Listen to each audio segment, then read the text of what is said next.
Vincent Aguilera, vous vous présentez aux élections de la Chambre des métiers de l'artisanat. Alors il y a une nouveauté cette année, c'est que c'est une élection régionale, expliquez-nous. Alors oui, bonjour, Vincent Aguilera, je suis président de la Chambre des métiers de l'artisanat de la Haute-Garonne. J'ai été nommé pour être tête de liste région. Depuis le 1er janvier, effectivement, nous avons un nouvel échelon, l'échelon régional, la Chambre des métiers de région, qui vient prendre l'ensemble des pouvoirs de l'ensemble des départements de chambres de métiers, qui ces dernières se retrouvent des chambres départementales, donc des centres de profit, à destination de la déclinaison des actions et de la stratégie déclinées en région. Alors la région, c'est quoi aujourd'hui? C'est 1300 collaborateurs. L'enjeu, quel est-il? Il y a une réorganisation à faire à la fois organisationnelle et fonctionnelle en interne et en externe. Pourquoi? La loi Pacte nous a transformés. Elle nous a transformés au 1er janvier 2021, ce qui amène aujourd'hui un établissement de région complètement nouveau, complètement structuré et qui mérite à la fois de part des élus, mais aussi à la fois de la part des collaborateurs des chambres de métiers, d'avoir un cap, une feuille de route, une stratégie.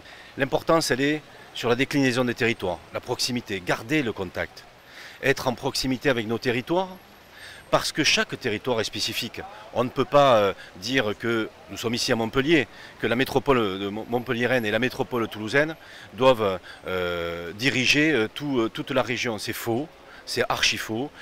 Moi je pense qu'il est utile de rassembler les deux métropoles pour irriguer les territoires et faire de ce pas des actions de territoire de proximité en faveur des artisans. Ensuite, il y a quelque chose qui me semble essentiel, c'est la réorganisation de l'offre de services au niveau régional. Chaque artisan doit avoir la même offre de service dans tous les territoires, qu'elle soit sur le domaine économique, qu'elle soit sur la formation initiale, la formation continue et, on ne le dit pas assez souvent, l'aménagement du territoire. Les territoires doivent être aménagés en fonction de la problématique de nos tissus artisanaux. Chaque tissu artisanal a sa spécificité, là aussi, dans chaque territoire. Vous savez, l'artisanat, c'est 250 métiers.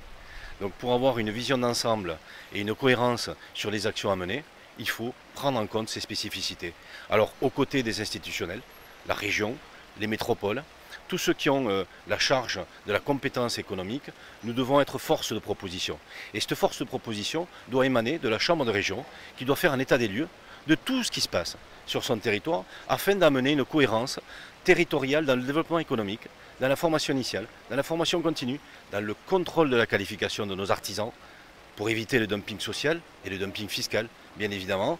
Et ensuite, comme je l'ai dit, l'aménagement et la réorganisation de notre outil qui, demain, pèsera fortement dans les décisions de nos engagements et de nos actions sur le territoire. Alors, dans les rôles, là, vous aurez certainement un délégué, Laurent Sintès. Laurent Sintès nous expliquait l'importance de stopper l'immobilisme et de rentrer vraiment en communication, en négociation avec les intercommunalités, les collectivités. Il y a un manque de dialogue? C'est pas qu'il y a un manque de dialogue, je ne dirais pas cela. Et Laurent a raison, il faut qu'on soit, comme je l'ai dit, force de proposition. Il faut qu'on soit aux côtés de nos élus locaux et de toutes les collectivités territoriales, même le conseil départemental dans le cas de la précarité de nos artisans. Il faut qu'on soit force de proposition. Et Laurent sera un interlocuteur privilégié de ce territoire, puisqu'il siégera à la fois à la région sur une stratégie, une cohérence de direction. Mais derrière, il faudra qu'il porte la parole de cette stratégie régional en département. Et Laurent, je pense qu'il a la totale déjà légitimité et puis il passe bien, il connaît les dossiers et je pense qu'on doit travailler avec nos élus locaux pour ensemble construire l'artisanat, construire le développement économique de nos territoires en rapport avec les différentes crises que nous traversons, mais surtout dans le cadre du soutien de nos métiers pour faire face à la concurrence, pour faire face à l'internationalisation aussi. On peut parler d'internationalisation dans l'artisanat, ça ne me gêne pas. Bien au contraire, il faut avoir une vision de modernité et d'avenir. Laurent et tous les autres, bien sûr, dans les départements, portent cette vision aux côtés des élus locaux. On veut être un véritable partenaire et on veut être vraiment une force de proposition sur tous les domaines. Alors, c'est une phrase qu'on dit souvent, l'artisanat, les artisans, c'est la première entreprise de France. C'est une entreprise de poids qui mérite véritablement d'être écoutée, surtout dans cette période de pandémie, de crise sanitaire, avec à suivre une crise économique. Vous avez raison, 98% de notre tissu français est constitué de TPE, de moins de 20 salariés. C'est énorme, 98% de nos entreprises. Très souvent, on nous dit les grands groupes, les ETI, elles ne pèsent rien sur les territoires dans l'économie locale. Rien du tout. On a besoin, il n'y a pas de grands, il n'y a pas de petits, on a besoin des uns et des autres. Alors oui, on a ce challenge à relever, c'est-à-dire être présent sur le territoire pour défendre ce tissu local, ces TPE-PME qui souffrent de recrutement, qui souffrent de main-d'œuvre, qui souffrent aussi de réglementation administrative. Et notre devoir à nous en chambre de métier, c'est de les accompagner à muter à la fois sur la transition numérique, à la fois sur la transition de l'énergie renouvelable, de l'environnement, mais aussi sur l'adaptation à ces nouvelles règles administratives, réglementaires qui pèsent lourd pour les artisans dans le cadre du développement de leur entreprise. Et nous avons cette possibilité-là. On ne le sait pas, mais une chambre de métier accompagne, peut mettre des moratoires, peut discuter avec les services de l'État pour essayer de faciliter le dialogue, essayer de faciliter un aboutissement positif à une problématique réglementaire dont on n'a pas la capacité à l'interne de le gérer. Alors comment on résume en une phrase le vote fier d'être artisan? Le vote, c'est du 1er au 14 octobre minuit, c'est-à-dire au 13 octobre 23h59 pour ceux qui n'ont pas encore les barrières des 14 octobre. Transformons, changeons d'échelle. Nous avons une période de transition formidable pour accompagner une nouvelle dynamique dans nos chambres de métiers, à la fois territoriales et à la fois en chambre de région.